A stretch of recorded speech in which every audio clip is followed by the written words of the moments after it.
Когда я думала об этом пространстве, я поняла, что наиболее подходящий угол вот этот. А беседка раскроется веером от забора до забора. Часто при закладывании фундамента загородных построек приходится проводить ряд подготовительных работ. Выкапывать ямы, выравнивать поверхности. Мы пошли другим путем и решили установить фундамент на винтовых сваях. Такому фундаменту даже гидроизоляция не нужна. Обрезаем каждую сваю по уровню и привариваем металлические оголовки.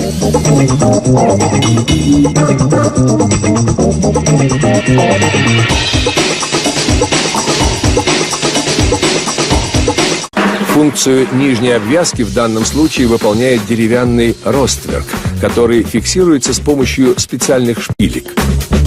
Теперь устанавливаем вертикальные стойки.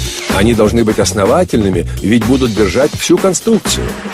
Набиваем лаги для пола. Ну вот, скелет нашей будущей постройки готов. Теперь здесь раскрылась веером чудесная беседка со столом и даже гамаком. Малосимпатичный металлический забор спрятался за красивыми деревянными шпалерами из лиственницы. Но, несмотря на всю перестройку, свободного места осталось много, ведь самое главное – грамотно распорядиться пространством.